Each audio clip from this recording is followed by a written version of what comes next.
High, আমি অনুরিমা। পুরীর আর একটা মিনি ব্লগে তোমাদের সকলকে স্বাগত। আশা করি তোমরা সকলে ভালো আছো, আমিও খুব ভালো আছি।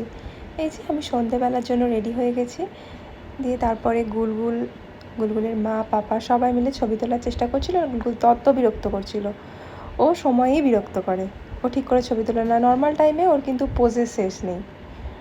যাই হোক, আমাদের ছবি তোলা হয়ে গেছে, ওদের ছবি তোলা হয়ে যাওয়ার পরে আমরা একটু সি বিচের সাইডে যাব। অনেকটা জার্নি করে আসার পরে মায়ের পায়ে একটু ব্যথা করছিল, তাই জন্য মা বললো কি যে যাবে না, ঘরেই রেস্ট নেবে। আর আমরা বেরিয়ে পড়েছিলাম একটু বিচের ধারে গিয়ে। একটুখানি ফাস্টফুড না খেলে আমাদের ঠিক মন ভরে না। অলরেডি অনেকটা লেট হয়ে গিয়েছিল, কেন কি মন্দির থেকে আসতে আমাদের লেট হয়ে গিয়েছিলো। তারপরে রেডি হয়ে বিচের সাইডে আসতে একটু দেরি হয়ে গেছিলো, তাই জন্য আমরা সেরকম কিছু খাবো না, একটু সামান্য পাপড়ি চাট এইরকমই কিছু নেব, দেখা যাক। আর এই মহামানবকে আমার ব্লগের সামনেই এই অকাজটা করতে হচ্ছিলো। যাই হোক, ইগনোর ইট। প্রিয় আর গুপেদা একটু মিষ্টি কিনতে গিয়েছিলো রাত্রিরে, ওরা খাবে বলে। ততক্ষণে আমরা একটু সমুদ্রের ধারে গিয়ে একটু সমুদ্রের হাওয়া খেতে গিয়েছিলাম। দেন গুলগুলের কান্না শুরু, কেন কি রাত্রিবেলা সমুদ্রের জলকে এসে ভাসিয়ে নিয়ে যাবে।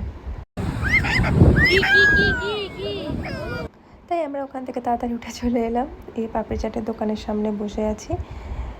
ওই একটা পাপড়ি চাটই নিলাম, তারপরে আমাদের আবার রাতেরবেলা ডিনারও করতে হবে।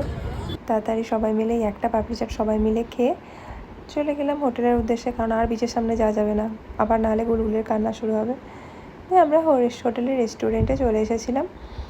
ওরা ওদের রুটি রুমে নিয়ে চলে যাবে, আর আমরা ভাবলাম কি যে একটু বিরিয়ানি খাওয়া যাক। যদিও আমার কলকাতার বাইরে বিরিয়ানির এক্সপিরিয়েন্স খুব খারাপ, তাও অনেক দিন ধরে ইচ্ছা করছিল খেতে একটু, তাই অর্ডার করে নিলাম। অ্যাজ ইউজুয়াল এক্সপিরিয়েন্স এখানেও খুবই খারাপ।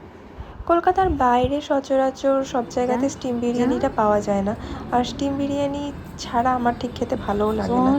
এখানেও পাওয়া যাচ্ছিল না, কিন্তু ওরা বললো টেস্ট নাকি খুব ভালো, তাই আমরা ওই অর্ডার করেই নিয়েছিলাম। আর যতক্ষণ না খাবার আসে গুলগুল ততক্ষণ এখানে বদমাইশি করছিল। এই যে এসে গেছে বিরিয়ানি, দেখেই বোঝা যাচ্ছে খুব একটা ভালো হবে না, আমি বুঝতেই পেরেছিলাম।